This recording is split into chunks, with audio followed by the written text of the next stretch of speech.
अच्छा, पेपर है हमारा gynae 22 November morning. Question number है 95। In a patient loss of proprioception occur after RT, what is underlying mechanism. ठीक है, proprioception आपको पता है डीसीएमएल आपका ट्रैक लेके जा रहा होता है, लेकिन इन्होंने इधर ना मैकेनिज्म पूछा हुआ है, तो आपका होता है लेटरल इनहिबिशन। ठीक है, लेटरल इनहिबिशन का ये होता है when a sensitive receptor is stimulated it generates electrical signal that is transmitted to neuron in the sensory pathway. ठीक है। जो आपका लेटरल इनहिबिशन है, ये प्रोसेस होता है नर्वस सिस्टम का that enhances the contrast and sharpens the sensory perception by reducing the activity of neighbouring neurons. ठीक है, ये जो है कंट्रास्ट इनहेंस करता है और शार्पन करता है सेंसरी परसेप्शन को by reducing the activity of neighbouring neurons. तो ये आपका मैकेनिज्म होता है लेटरल इनहिबिशन, और जो आपका ट्रैक होता है वो आपका होता है DCML. Which drug is use in headache and contraindicated in peripheral vascular disease, तो ये आपका एर्गोमेटिन है। Beta is greater then alpha. Old female fall in washroom lead to fracture and replaced by prosthesis on following day she developed dyspnea and petechia on skin cause which of the following की आपकी fat embolism होती है। ठीक है, RT के बाद जो आपकी डिस्नी और पेटिकल ऑन स्किन, ये आपका फैट एम्बोलिज्म होता है। Patient presented in shock-like condition after RT, multiple soft tissue injuries. Cause of shock in this condition is peripheral vasodilation. A neutropenic hypotensive patient admitted in oncology ward with history of dysuria and high-grade fever. His blood culture yielded growth of P. aeruginosa. These findings suggest that the disease is a result of the excessive release of following product। ये आपका TNF होता है। ठीक है, जो एरेगनोजा था वो fever और डिस्यूरिया, ये सारे सिम्टम्स टीएनएफ रिलीज करवा रहा होता है। और बाकी जो ऑर्गेनिज्म होते हैं वो फीवर आपका IL-1 के थ्रू करवाते हैं। ठीक है, pseudomembranous colitis is caused by which organism, तो आपका क्लोस्ट्रिडियम डिफिसाइल है। और जो है प्रोलॉन्ग्ड एंटीबायोटिक का यूज हो तो आपका क्लोस्ट्रिडियम डिफिसाइल जो सूडोमेम्ब्रेनस कोलाइटिस करवा रहा था, जिसके लिए आप मेट्रोनिडाजोल देते हैं। मेट्रोनिडाजोल जो ऑप्शन में ना हो तो फिर आप जो वेंकोमाइसिन देते हैं, और अगर स्वेयर और या फिर क्राइसिस हो तो फिर इसमें आप वेंकोमाइसिन को प्रेफर करते हैं।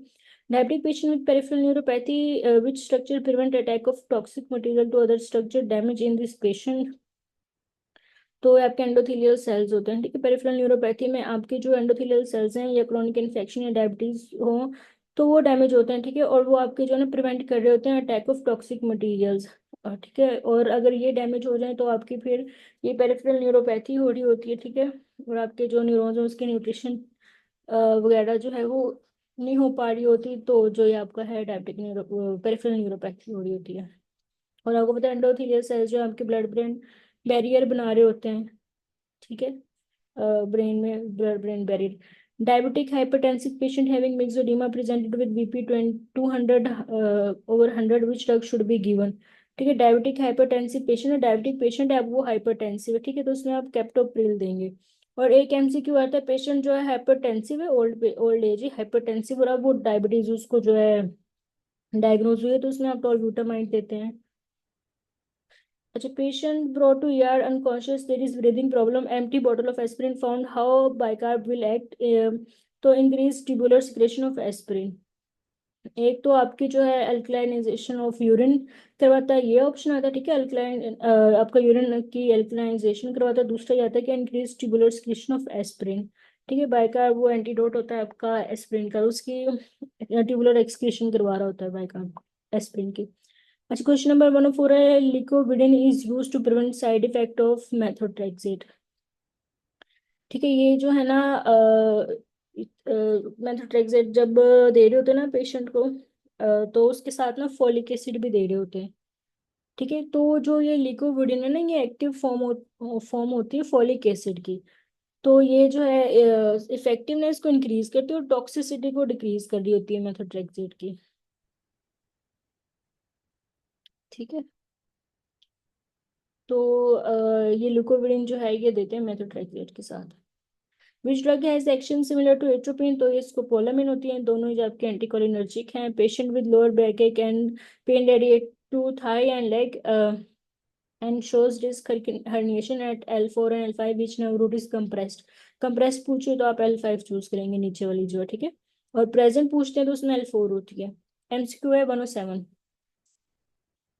पेज नंबर आपका है 182, gynae 22 November morning. Question number है 107। Bone density is best assessed by तो डेक्सा स्कैन। ठीक है, ऑस्टियोपोरोसिस के लिए भी और बोन डेंसिटी के लिए भी आप डेक्सा स्कैन करवाते हैं। A man having joint pain and renal stone with high level of calcium, high PTH, normal PTH-RP, low phosphate. This is related to which of the following? तो ये आपका primary हाइपरपैराथायरॉयडिज्म है। ठीक है, पीटीएच इंक्रीज है, calcium increase करवा रहा है और वो फॉस्फेट के डिक्रीज करवा रहा है। तो ये आपका प्राइमरी हाइपरपैराथायरॉयडिज्म है। ईडीवी डिपेंड्स ऑन तो Venus return. Pre load depend करता है ईडीवी पे, ईडीवी फिर आपका डिपेंड करता है वेनस रिटर्न पे, आफ्टर लोड जो मेन आर्टेरियल प्रेशर पे, और टीपीआर डिटरमिन कर रहा होता है आपका by diastolic BP. Venous return increase in inspiration. अच्छा, ये जो करे हमने एमसीक्यू किया था उसमें डीप इंस्पिरेशन में जो है आपका वेनस रिटर्न गाइटन के हिसाब से डिक्रीज लिखा हुआ था। ठीक है, और यही एक सेंस बन रही थी, लेकिन आपकी डबल ए में डीप इंस्पिरेशन के जो पॉइंट्स लिखे हुए हैं वो मुझे याद था कि डबल ए में पॉइंट्स लिखे हुए हैं इसके ऊपर। ठीक है, तो मैंने वो बीडीएफ से जो पिक्चर ली है वही मैंने आपके साथ शेयर की है। उसमें डिक्रीज कार्डिक आउटपुट लिखा हुआ है लेकिन इंक्रीज वेनस रिटर्न लिखा हुआ है, स्प्लिटिंग ऑफ एस टू और इंक्रीज पल्मोनरी कंप्लायंस। ठीक है, ये वो गाइटन वाला ही सीक्वेंस है, लेकिन इसमें वेनस रिटर्न वो जो है इसमें डबल ए में इंक्रीज है। गाइटन का था कि person inspires the pressure in thoracic cavity becomes more negative than usual, causing the blood vessels in the chest to expand, reduces the quantity of blood returning to the left side of the heart, and thereby momentarily decrease cardiac output and arterial pressure। ठीक है, ये सब कुछ decrease हो रहा है, लेकिन इसमें जो कार्डियक आउटपुट भी डिक्रीज होता है, लेकिन इसमें जो है इंक्रीज लिखा हुआ है venous return double N A. ठीक है, तो आप जो यही की फॉलो करेंगे कि deep inspiration leads to decrease cardiac output, increase venous return, splitting of S two sound जो हार्ट की एस टू साउंड होती है और इंक्रीज पल्मोनरी कंप्लायंस। ठीक है, तो इधर Venus return increase in inspiration, तो ये का आप याद रख लें। इन पोस्टोलेटरल इनफार्क्ट आर्टरी इन्वॉल्व, तो लेटरल में आपके लेफ्ट सर्कमफ्लेक्स होती है। And diastolic volume ESV is 50 and stroke volume is 70। What is the end diastolic volume? तो ये SV इज इक्वल टू होता है EDV माइनस ESV। ठीक है, तो जो आपका है इन्होंने EDV पूछा हुआ है, तो EDV एक साइड पे रह जाएगा और ESV स्ट्रोक वॉल्यूम के साथ जाके ना इज इक्वल टू के ऑपोजिट जाके पॉजिटिव हो जाएगा। एक साइड पे वो नेगेटिव था तो उसको हम दूसरी साइड पे लेके जाएंगे तो पॉजिटिव हो जाएगा। फॉर्मूला याद है ना? तो आपका जो 50 और 70 प्लस करेंगे तो 120 बनता है ये। ठीक है, ये स्ट्रोक वॉल्यूम का formula SV is equal to EDV minus ESV। एक तरफ वो नेगेटिव है, दूसरी तरफ लेके जाएंगे लेफ्ट हैंड साइड पे तो वो पॉजिटिव हो जाएगा। बस यही है, तो 50 70 को प्लस करेंगे 120 आ जाएगा। Gold standard investigation for placenta praevia टू ये transvaginal ultrasound uterine artery pulsatility can be detected through Doppler ultrasound earliest at 7 weeks. फिर उसमें हमने 7 वीक्स को चूज करना। Which of the following is a pain mediator after knife injury? अब pain mediator पूछा हुआ है, पहले वो सिर्फ पूछते थे फर्स्ट मीडिएटर जो आपका इन्फ्लेमेशन का। ठीक है, फर्स्ट मीडिएटर तो आप हिस्टामिन चूज कर लेते। अब उन्होंने पूछा है पेन मीडिएटर, तो आपने ब्रेडिकाइनिन चूज करना है, ना हो तो फिर आपने प्रोस्टाग्लैंडिन करना है। Bradykinin is greater than prostaglandin. 116 है interventricular septum thickness, septum to free wall thickness 3:1। What is the cause? तो ये थिकनेस इंक्रीज हुई होती है आपकी हाइपरट्रोफिक कार्डियोमायोपैथी वो कम है आपका। ठीक है, एल्डोस्टेरोन एक्ट मेनली ऑन तो डिस्टल ट्यूब्यूल्स, ये वही सीक्वेंस दिया हुआ जो अभी पीछे पढ़ा हमने। Patient is dehydrated, osmolarity increase, what will happen?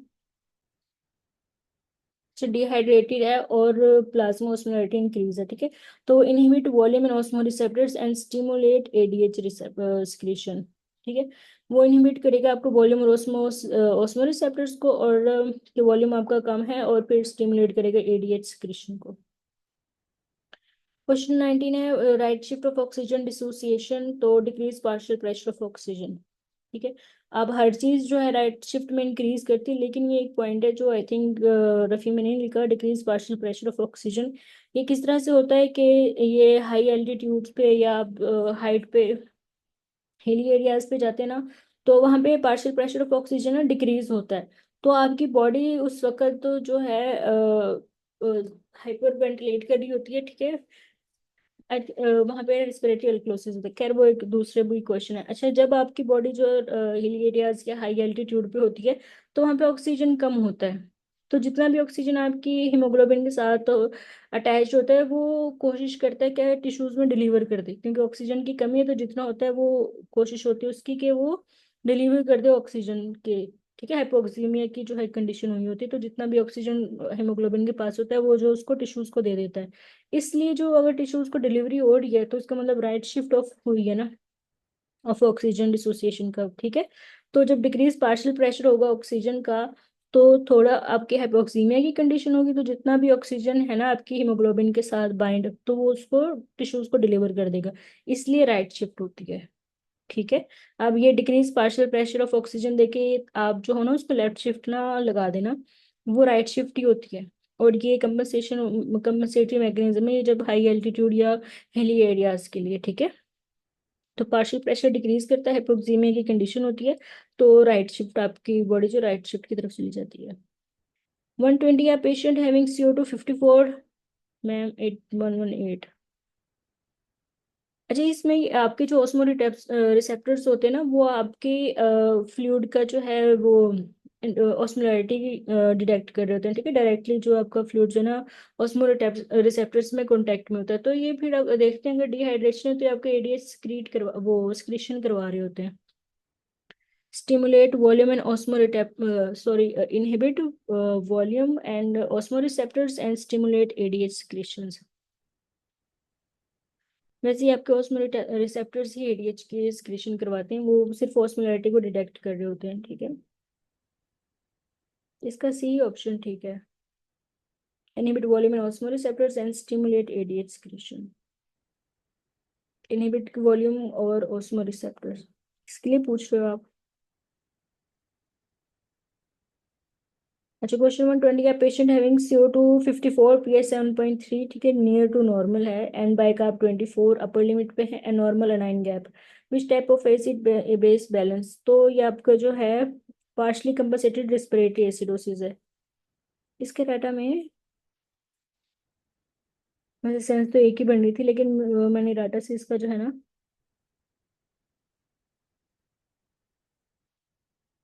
अच्छा इस बुक में ना करेक्ट किए हुए थे डाटा, लेकिन इसका नहीं किया हुआ तो इसलिए मुझे पता नहीं चला। ठीक है, इसका ए जो है ना वो वैसे भी ज्यादा वो सेंस बन रही है, मुझे भी नहीं समझ आ रहा था कि इनहिबिट वॉल्यूम इन ऑस्मो रिसेप्टर्स। ठीक है, 118 का ना आप ए कर लो, इसको करेक्ट कर लो, पेपर में बहुत ज्यादा मिस्टेक्स हैं इनमें। अच्छा, कोई और अगर आपका ये डाटा में है ना तो प्लीज मुझे भी करेक्ट करवा देना, मैंने इसके अलावा ना करेक्ट किए नहीं हुए हैं। ठीक है, मैंने अभी पढ़ा है एक दफा पहले तो और आगे करेक्शन नहीं की हुई। अच्छा, 118 का ना आप ए कर लो, जो आपके ऑस्मो रिसेप्टर्स होते हैं ना वो आपके फ्लूइड की ऑस्मोलैरिटी को डिटेक्ट कर रहे होते हैं। ठीक है, और अगर डिहाइड्रेशन करे की कंडीशन हो तो वो एडीएच की सिक्रीशन को इंक्रीज कर देते हैं। अच्छा, राइट शिफ्ट वाला हो गया। अच्छा, ये आपका जो है ना पीएच भी नियर टू नॉर्मल हो चुकी है और आपका बाइकार भी अपर लिमिट पे, इसका मतलब है वो कंपनसेशन के लिए ट्राई कर रहा है। डाटा आई थिंक किसी ने ग्रुप में किसी बच्चे ने मुझे मुझे भी सेंड किया था, पर मुझे टाइम नहीं मिला उसको बुक से करेक्ट करने का। तो आपका पार्शली कंपनसेटेड रेस्पिरेटरी एसिडोसिस है। ठीक है, आपने ये देखना है कि जो आपके पीएच है वो एसिडोसिस वाली साइड पे ना, एसिडोसिस है 7.32 है, तो ये बाइकार्ब और कार्बन डाइऑक्साइड में से कौन सी जो है एसिडोसिस की तरफ है, वो तो आपकी कार्बन डाइऑक्साइड है। कार्बन डाइऑक्साइड 45 से ज्यादा है, तो इसका मतलब इसको रेस्पिरेटरी एसिडोसिस था। अब जो बाइकार्ब है वो इंक्रीज कर रहा है, तो ताकि कंपनसेट रेस्पिरेट वो मेटाबॉलिक अल्कलोसिस से कंपनसेशन हो सके, तो 7.32 तक पीएच वो आ गई, तो ये आपका पार्शली कंपनसेटेड है। Player hiked to mountain reached 12,000 feet height, and on further moving to 2,000 feet, he was having low PO2 and developed dyspnea. The likely etiology is hypoxic hypoxia। ठीक है, जहाँ आपका ऑक्सीजन कम हो, पार्शियल प्रेशर ऑफ ऑक्सीजन कम हो, तो उसमें hypoxic hypoxia होता है। Patient with HB15 oxygen content of hemoglobin is 20 ml, alveolar PO2 is 40। ठीक है, आपकी ऑक्सीजन कम है, venous O2 is 15, what type of hypoxia, तो ये भी आपका hypoxic hypoxia है। Child with hepatosplenomegaly streaks on ear and face, abdomen protrude cause kwashiorkor. ठीक है, हेपेटोस्प्लिनो मैंने इसको इस तरह याद किया, इनका एब्डोमेन प्रोट्यूबरेंट होता है ना क्वाशियोरकर वालों का, तो इनमें हेपेटोस्प्लिनोमेगाली होती है, और फैटी लीवर भी इसी में होता है। ठीक है, क्वाशियोरकर में। 124 है pregnant lady which developed some skin changes just like her uncle who is HC positive and cirrhosis, which are those changes, तो spiral telangiectasia and palmar erythema। ये जो फीमेल्स प्रेग्नेंट फीमेल्स में होता है ये एस्ट्रोजन की वजह से होता है, और जो सीएलडी में होता है वो डीसी एचसीवी में होता है वो डीसीएलडी की वो होती हैं जो सिम्टम्स, ठीक है, कॉम्प्लिकेशंस। तो उसमें स्पाइडरेट इंजेक्टेसिया और टॉर्मल एरिथीमा होता है। There is variation in incidence of preeclampsia, most significant change in fall of this is due to unanimous definition of disease which is directly related to coronary artery disease. तो ये आपका poor जो cholesterol होता है एलडीएल-सी, ठीक है, poor lipid जो आपके होते हैं एलडीएल वो आपके कोरोनरी आर्टरी डिजीज के साथ रिलेटेड होते हैं। Bone remodelling is done by, तो ये आपका ऑस्टियोब्लास्ट प्लस ऑस्टियोक्लास्ट है, ठीक है। इस 17 में ना एक्सप्लेनेशन अच्छी दी हुई है, 1 to 15 में भी अच्छी दी हुई है, पर इनमें जो है ना एक्सप्लेनेशन दी हुई है 18 वगैरह में नहीं दी हुई, 18 में तो बिल्कुल भी इतनी ज्यादा नहीं दी हुई ये सारी जो है। अच्छा, ओस्टियोब्लास्ट जो है आपका फॉर्म बोन मैट्रिक्स, ओस्टियोक्लास्ट जो है resorption of bone matrix, osteocyte जो maintain bone integrity, bone demineralization तो पीटीएच, ये एमसीक्यू आता है, काफी आता है। बोन डीमिनरलाइजेशन और मिनरलाइजेशन, तो विटामिन डी जो है वो मिनरलाइज कर रहा होता है और डीमिनरलाइज जो पीटीएच कर रहा होता है। कैसे? पीटीएच पीटीएच जो है ना डीमिनरलाइजेशन से विटामिन डी और फॉस्फेट को ना रिमूव करता है बोन से ना, रिजॉर्प्शन करता है, डीमिनरलाइज करता है। फिर फॉस्फेट और विटामिन डी दोनों को ही ये रिजॉर्ब करता है और किडनी से कैल्शियम को अब्जॉर्ब करवा लेता है, फॉस्फेट को उधर से जो है ना एक्सक्रीट करा देता है पीटीएच, लेकिन बोन से ये दोनों को ही डिमिनरलाइज करवा रहा होता है, ठीक है। बोन रिमॉडलिंग विटामिन सी, ठीक है। Which hormone converts to its active form by 5 alpha reductase in peripheral tissues, तो ये आपका टेस्टोस्टेरोन है, ठीक है। अच्छा, जो है ना आपका testosterone to 5-DHT. Alpha reductase catalyzes the conversion of testosterone, a primary androgen, to dihydrotestosterone, ठीक है।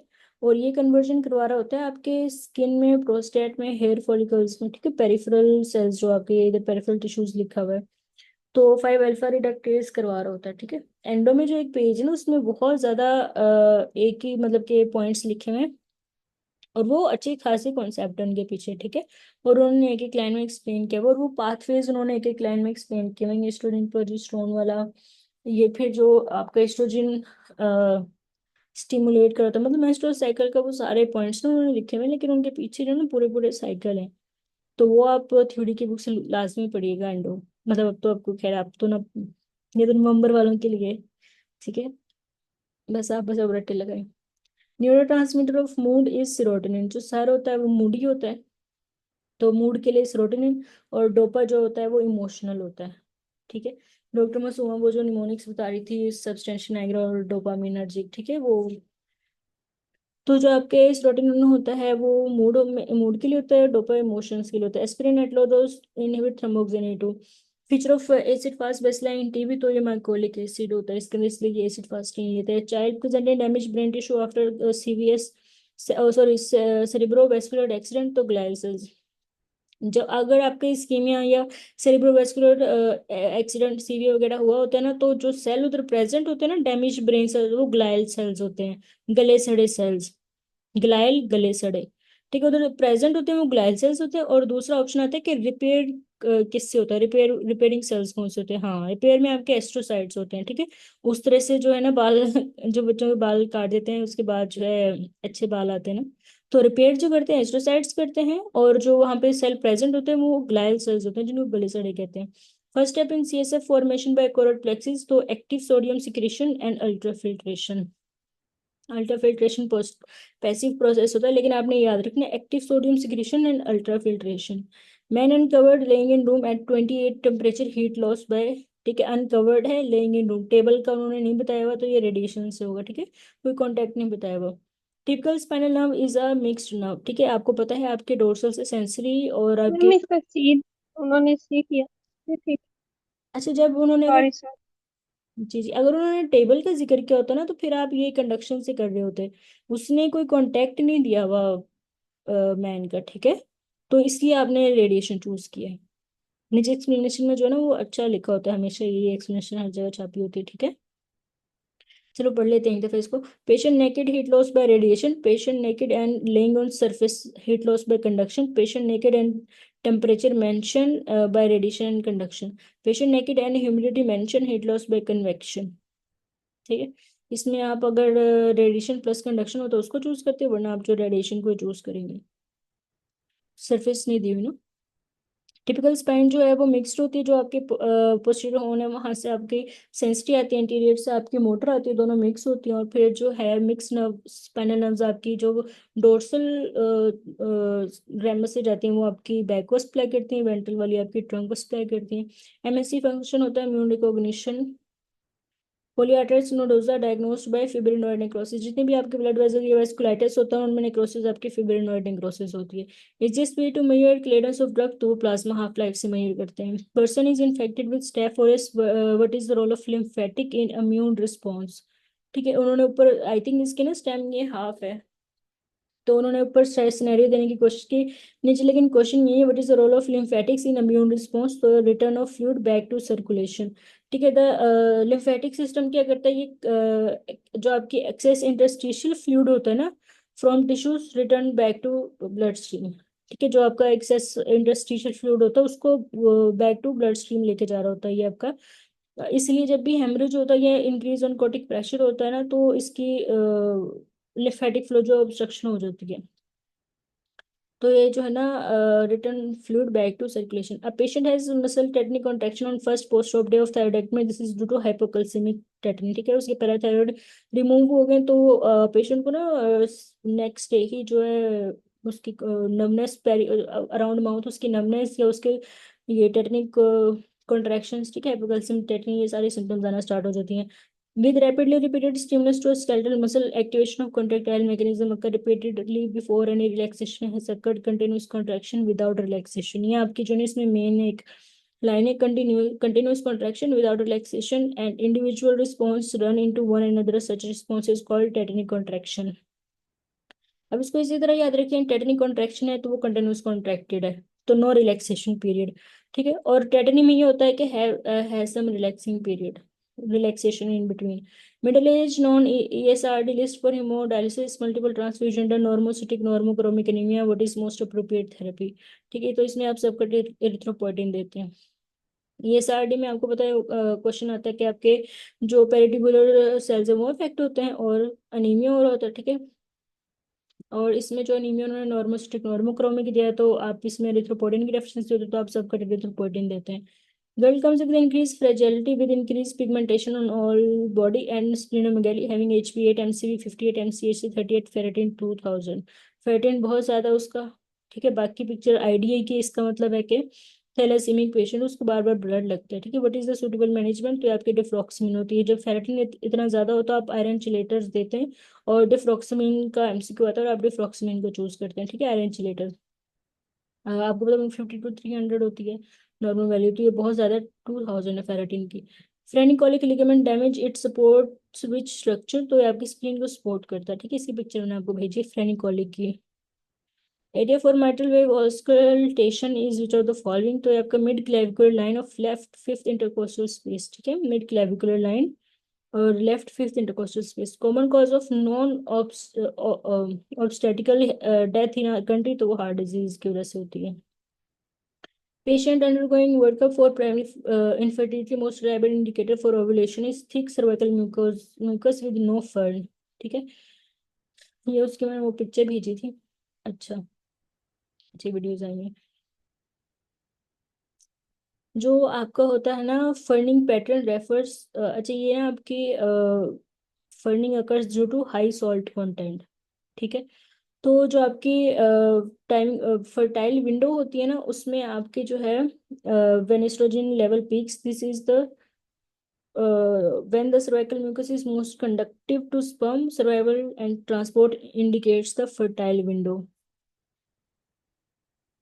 अच्छा, नॉन फर्टाइल फेज में जो है आपकी after typically absent and minimal due to ferning. अच्छा, फर्निंग आपकी जो है ना आफ्टर ओव्यूलेशन एब्सेंट होती है नॉन फर्टाइल फेज, और बिफोर ओव्यूलेशन जो है वो उसकी फर्निंग होती है, जो कि आपके बता रहे थे कि जो फीमेल है वो फर्टाइल है। ठीक है, तो बस ये चेंज होता है इसकी फर्निंग। जो इसकी मैंने पिक्चर भेजी माइक्रोस्कोपी पे बोना सी फर्निंग सी शो होती है, तो ये ना दोनों से आती है। एब्सेंट नेक फर्निंग फर्नेस नेगेटिव की भी एक स्टेम आती है, और इधर इन्होंने विद नो फंड्स ये वही दिया हुआ। ठीक है, वर्ग प्राइमरी इनफर्टिलिटी है तो उसमें फंड्स नहीं होते। ठीक है, वो आपके जो आफ्टर ओव्यूलेशन जो आपका इनफर्टिलिटी पीरियड है उसमें नो फर्निंग होती है, और जो बिफोर ओव्यूलेशन होता है, फर्टिलिटी पीरियड होता है आपका एट ओव्यूलेशन, तो वो आपको उसमें फंडिंग होती है थिक म्यूकस की। ठीक है। हेरिडिटरी स्पेरोसाइटोसिस, डिफेक्टिव प्रोटीन जो है उसमें स्पेक्ट्रिन होती है। वॉन गिट की डिजीज एंजाइम डेफिशिएंसी 6p होता है। सिंगर वोकैलिस रिलेटेड टू विच, तो थायरोएरेटिनॉइड होता है, जो पिच को लो कर रहे होते हैं वो। A woman with 5 weeks of pregnancy contracted German measles. She consulted her obstetrician worrying about the baby, which is the most likely complication the baby might have. 5th week दिया हुआ है, तो आप जो इसमें कैटरेक्ट लगाएंगे। ठीक है। अगर रेंज दी होती है ना, तो फिर आप हार्ड इफेक्ट लगाते हैं। ठीक है। विद इन 7 weeks तो कैटरेक्ट लगाएंगे, आफ्टर 7 डेफनेस। और हार्ट के लिए ना वो दी होती है उन्होंने रेंज।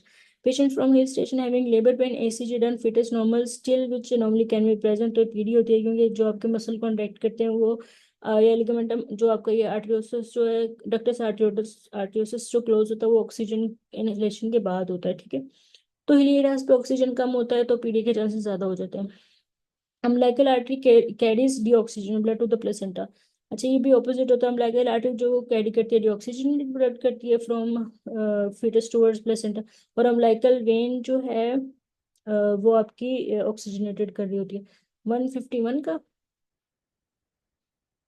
नहीं, जो एक तो ये मैं आपको वही बता रही हूँ, जो आपकी कार्डियक की वो कार्डियक का आता है ना, वो रेंज आ रही होती है। और दूसरा एओर्टोपल्मोनरी सेप्टल डिफेक्ट नहीं होता। अच्छा, इसमें ना हार्ट डिफेक्ट जो होता है, मुझे भूल गए कौन से होते हैं, लेकिन वो ना मेंशन थे इनके मोस्ट कॉमन हार्ट डिफेक्ट जो आपके मीजल्स में होते हैं। डॉक्टर आमना कोई जो बच्चे आंसर देते हैं, डॉक्टर नसरीन आपको पता है हार्ट डिफेक्ट कौन से होते हैं, वो आप टाइप कर दो प्लीज। अच्छा सॉरी, 150। नहीं, उसका थायराइड ये सिंगर्स में थायराइड को ही चूज किया होता है, इसी की वजह से वो पिच लो एंड हाई कर रहे होते हैं। क्लिक जो वो टेंस कर देता है आपके वोकल कॉर्ड्स को। ठीक है। इसका थायराइड ST18 में भी हर जगह इसको थायराइड से चूज किया हुआ है। क्वेश्चन 154 है structure passing around arch of aorta and ligament arteriosum, ये भी लेफ्ट लिकरल लेरेंजियल, हाँ पीडीए शायद, एक और भी था, एक और भी होते हैं। अच्छा, लेफ्ट लिकरल लेरेंजियल नर्व जो है ना वो लूप राउंड कर रही होती है। ठीक है। और अगर आपका आज ना left recurrent laryngeal nerve loop round arch of aorta और लिगामेंट आर्टरियोसम, तो आपने लिगामेंट आर्टरियोसम चूज करना है। Microtia is due to defect of first and second branchial arch. ठीक है, ब्रेकियल आर्च। तो ये दोनों से, या ब्रेकियल आर्च से ऐड होता है आपका ईयर की जो, ठीक है, ईयर बन रहा होता है। और हम लोगों ने कल ट्रेगस और एंटी हेलिक्स पढ़ा था, तो वो फर्स्ट पाउच था। स्लोर द पिच, हाँ। ये थायरोरेटिनॉइड राइट आंसर था, और थायरोरेटिनॉइड जो वो ऑप्शन में नहीं था, तो आपने वोकैलिस चूज किया हुआ था। यस, वो लोएस्ट वॉइस में जो पिच कम करते हैं थायरोरेटिनॉइड ही है। अच्छा, एट्री वेंट्रिकुलर डिसोसिएशन अकरिंग, तो ये आपके जो है 3rd degree complete heart block में डिसोसिएशन होती है। न्यूक्लियस पल्पोसस जो है आपका नोटोकॉर्ड से ड्राइव होता है। 45-year-old diabetic lady once since 10 years admitted in hospital due to pneumonia and developing shock-like symptoms due to, तो अभी हम लोगों ने पढ़ा था जो आपकी इंक्रीज वेस्कुलर परमिएबिलिटी हो जाती है। ठीक है, जिससे शॉक लाइक सिम्टम्स आ रहे होते हैं। शॉक में जो है उसमें आपकी इंक्रीज वेस्कुलर परमिएबिलिटी हो जाती है। ठीक है, shock like symptoms, तो increase vascular permeability. After road traffic accident, massive blood loss, patient undergo shock, BP 85-40, what will activate now? तो ये आपका सीने से इसमें इस्केमिक रिस्पॉन्स होगा। ठीक है। अब इसको ना अपने दो स्टेम आती है, 80 और 60 की आती है, 85 और 60 कुछ, और 80 और 40 आती है। ये जो 80 और 40 ना, ये आपका जो है इसमें मीन आर्टरी प्रेशर जो है <60 होता है। 10 मिनट्स रह गए बच्चों, इसी में खत्म करने की कोशिश करते हैं। अच्छा, Brunner's gland is present in duodenum, duodenum में ब्रूनर्स ग्लैंड प्रेजेंट, तो इसकी वजह से जो है ना ड्यूडेनम की पीएच ज्यादा अल्कलाइन होती है पेनक्रियास से भी। ठीक है। तो ये ब्रूनर्स ग्लैंड की वजह से जो ये ड्यूडेनम में प्रेजेंट होते हैं। ऐसे मैंने आई में एनास्टमोज एट विच ऑफ दीज, तो मार्जिनल आर्टरी ट्रांसवर्स कोलन पे ऐसे में जो है स्टॉप करती है अपनी ब्लड सप्लाई, और आईएमए की ब्लड सप्लाई स्टार्ट होती है ट्रांसवर्स कोलन पे, और जो है इन दोनों को कनेक्ट कर रही होती है वो आपकी मार्जिनल आर्टरी होती है। 85 और 60 में जो ना आपका बैरो रिसेप्टर होते हैं, ये आपकी 66 कुछ बनती है, तो उसमें भी आपका सिंगल इस्केमिक नहीं आएंगे, उसमें बैरो रिसेप्टर चूज किए होते हैं। Flowing produce by plasma cells, तो वो आपके गैमाग्लोबुलिन्स होते हैं, ठीक है। जो आपकी बी सेल्स होते हैं प्लाज्मा, उससे आपके जो प्लाज्मा सेल्स बनते हैं वो फिर आपके एंटीबॉडीज बना रहे होते हैं, ये गैमाग्लोबुलिन इंक्रीज, ये सारे due to decrease albumin. Lady with पेलिन एंड विक्रेंस low MCV test test changes and एक्जिन स्टूल डायग्नोसिस। अच्छा, ये आपका है एंक्लोस्टोमा ड्यूडेनल, ठीक है। ये जो है ना आयरन डेफिशिएंसी एनीमिया, ये ड्यूडेनल में होता है। एस्केरिस में आपका रिस्पिरेटरी सिम्टम्स होते हैं, एंट्रोबियस वर्मिकुलरिस में फेरिनल लीचिंग होती है, ट्राइकोरिस में रेक्टल प्रोलैप्स होता है। Mechanism of reduction of size of organ in patient undergoing chemotherapy, तो ये प्रोसेस होता है। अगर with cyclic lower abdominal pain with pain every month with amenorrhoea presented to you on examination, P exam normal, hymen ring normal causes, तो ये आपका है cervical atresia, ठीक है। अगर इन परफोरेट हाइमन होती तो वो ब्लूइश दिखती, और अगर वो नॉर्मल है लोअर abnormal पेन है तो आपकी cervical atresia. Mechanism of action of local anaesthesia, तो ये ब्लॉक सोडियम चैनल्स हैं, ठीक है, और सी फाइबर्स को ब्लॉक करते हैं, और चैनल्स ये आपके सोडियम चैनल्स को ब्लॉक करते हैं। Remnant of gubernaculum in female includes, तो ये आपका ओवेरियन लिगामेंट होता है, ठीक है। लेकिन आपने अगर राउंड लिगामेंट हो उसको चूज करना है, और राउंड लिगामेंट ना हो तो फिर आप ओवेरियन लिगामेंट चूज करेंगे। अच्छा जी, रेमिनेंट इन फीमेल जो अपर पार्ट है round ligament for ovary, lower part जो है round ligament of uterus, okay. Ovaries आपकी पहले आती हैं, बाद में आपका यूट्रस है। तो अपर पार्ट से ओवरी के, लोअर पार्ट से जो है यूट्रस के। Remnant of gubernaculum in male, upper part जो है डिजनरेट, लोअर पार्ट जो है वो आपका गुबरनेकुलम टेस्टिस जो है स्क्रोटल लिगामेंट बना रहा होता है। Least dilatable part of urethra is membranous part, ठीक है। एक्सटर्नल यूरेथ्री मेडस जो है नेरोस्ट पार्ट होता है, prostatic urethra widest and most distensible, membranous urethra जो है short and least dilatable urethra. Which of the following drug causes tachycardia at normal dose, तो pethidine जो है नॉर्मल डोज में आपकी टैकीकार्डिया करवा रही होती है। Breast of adult female lies over, तो सुपीरियर पेक्टोरल फेशिया, ठीक है, इसकी पिक्चर मैंने भेजी है। तो उसके पेक्टोरल फेशियल, उसके ऊपर जो है फीमेल ब्रेस्ट लाई कर रही होती है। Which hormone store carbohydrate protein fats, तो ये आपका इंसुलिन होता है। जो भी एक्सेस ग्लूकोज है उसने ग्लूकोज को डिक्रीज करवाना होता है, ठीक है, तो वो आपके जो है उसको ग्लाइकोजन में कन्वर्ट करती है, उसको स्टोर कर रही होती है, प्रोटीन्स को भी, और फैट सिंथेसिस भी करवा रही होती है। और लाइपोजेनेसिस आपको पता है उसका जो है लेट इफेक्ट है, और जो इंटरमीडिएट है वो प्रोटीन सिंथेसिस है, और इंसुलिन का जो इमीडिएट है वो ग्लूकोज और पोटेशियम को इनटू द सेल जो शिफ्ट करवाना है। अच्छा, right bronchial artery arises from thoracic aorta at right third posterior intercostal space, इसकी मैंने पिक्चर भेजी है। Right third posterior intercostal space, ठीक है, सेम स्टेम आती है right bronchial artery right third posterior intercostal space. Nystagmus is caused by the lesion of, तो फ्लोकोनोडल lesion of cerebellum। अच्छा, ये जिन बच्चों ने ना सही बिल्कुल करेक्ट क्वेश्चन किया था कि फ्लोकोनोडुलर में आपने इक्विलिब्रियम क्यों चूज किया हुआ है, वो तो हमने स्टेगमेंट्स के साथ पढ़ा था, ठीक है। लेकिन आपका जो फ्लोकोनोडुलर लोब है ना उसको वेस्टिबुलो सेरिबेलम भी कहते हैं, ठीक है। और ये जो है आपकी balance, maintaining balance and coordinating eye movements, ये दोनों के लिए होता है, ठीक है। वो एटेक्सी जो वो वर्मिक्स में था, लेकिन जो आपका फ्लोकोनोडुलर है ये आई मूवमेंट कोऑर्डिनेशन करवा रहा होता है, और आपका मेंटेन कर रहा होता है बैलेंस को, ठीक है। तो ये आपका control of trunk and proximal limb, ये भी आपका जो है ना बैलेंस को कर रहा होता है, इसलिए इसको वेस्टिबुलो सेरिबेलम भी कहते हैं। तो ये अच्छा उन्होंने पॉइंट रेज किया था, तो इसको फिर मैंने देखा, ठीक है। Deep inguinal ring is formed by, तो डीप जो है आपकी फेशियल ट्रांसवर्सालिस से होते हैं, और सुपरफिशियल जो एक्सटर्नल ओब्लिक से होते हैं। Child with generalise body oedema due to, तो ये आपको हाइपोप्रोटीनीमिया, ब्लड में प्रोटीन कम है क्योंकि यूरिन में ज्यादा है, हाइपर प्रोटीन यूरिया है, और जनरलाइज एडिमा मतलब हाइपोप्रोटीनीमिया है, उसका प्रोटीन जो है वो डिक्रीज है क्योंकि वो यूरिन में जा रही है ना, तो इसलिए हाइपोप्रोटीनीमिया है। Thirst is increase by increase angiotensin two, ठीक है। एंजियोटेंसिन रिलीज ही तब होता है जब आपके जो है ब्लड वॉल्यूम कम होता है, ठीक है, तो इंक्रीज करने के लिए थर्स्ट इंक्रीज करते हैं, और साथ आपके बाकी सिंपैथेटिक मैकेनिज्म चल रहे होते हैं, ठीक है, रिटेंशन भी करवा रहे होते हैं। An old man who was being treated by GP4 infection with certain drugs came to you with complaint of generalized weakness, pillar bruising, HB5 है, WBCs और प्लेटलेट्स भी डिक्रीज है, रेटिक सेल 0.1 है, bone tap, hypocellular bone marrow with few cells, hypocellular bone marrow आपकी plastic anaemia में होती है। A pregnant lady came with premature rupture of membrane. She is suspected to have chorioamnitis to confirm intraamniotic infection. Which test should be done? तो इसमें आपका जो IL-6 होता है, ठीक है, chorioamnitis इन्फेक्शन में आपका IL-6 होता है, Halothane is given as general anesthetic and poor analgesia. What should be added for better analgesia? तो नाइट्रिक ऑक्साइड, नाइट्रिक ऑक्साइड आपका बेटर एनाल्जेसिया, पर ये खुद पुअर एनेस्थेटिक है, ठीक है, तो इसको कॉम्बिनेशन में देते हैं। Adrenaline cause vasodilation through which receptors, तो बीटा टू, जो आपके बीटा टू होते हैं वो रिलैक्स, स्मूथ मसल रिलैक्सेशन करवा रहे होते हैं, ठीक है, तो आपकी लंग्स में भी बीटा टू होते हैं। Action potential from cell to cell, तो गैप जंक्शंस।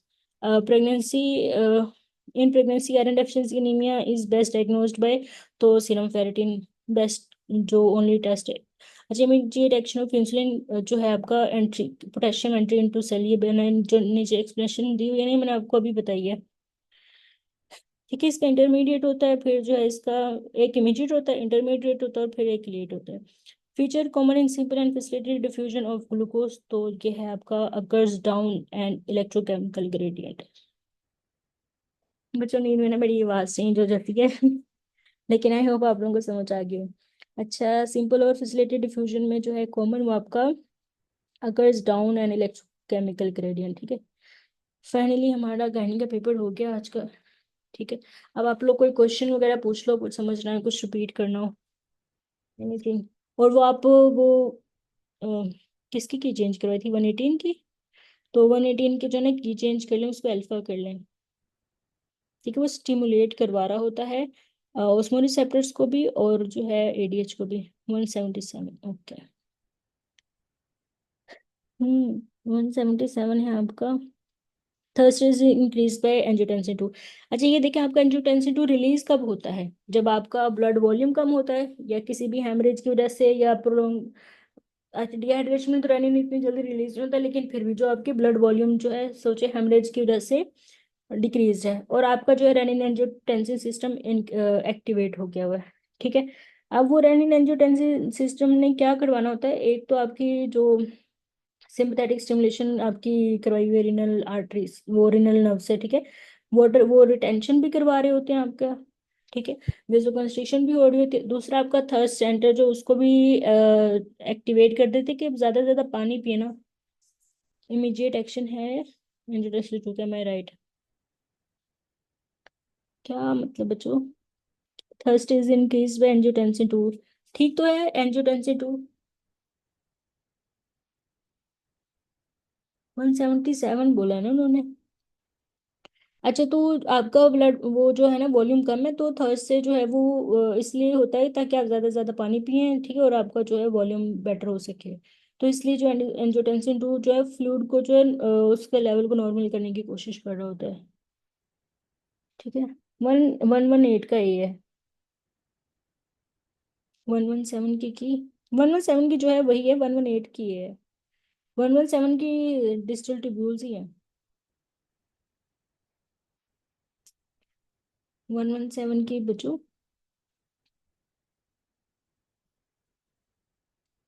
117 की बी क्यों है? वुमेन कैप्सूल तो नहीं है, अल्फा ही है।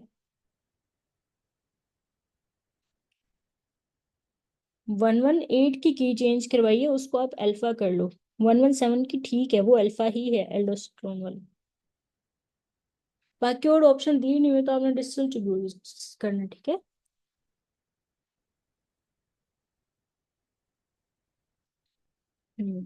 अच्छा, इसका एंजियोटेंसिन टू का जो है immediate action vasoconstriction, immediate effect इसका थर्स्ट तो नहीं है, या होगा मे बी, पर मैंने ऐसी कोई नहीं पढ़ी, तो मैं इसलिए आपकी की गलत नहीं करवाना चाहती, ठीक है। बच्चों कुछ और, या आप लोगों के वो, अच्छा वो उसी में रिप्लाई कर रहे हैं, तो वो जो है ना वो अब मुझे कमेंट शो नहीं हो रहे। हाँ, हो रहे नीचे, अच्छा, ठीक है, कोई इराटा भेज, उसका इराटा तो चलो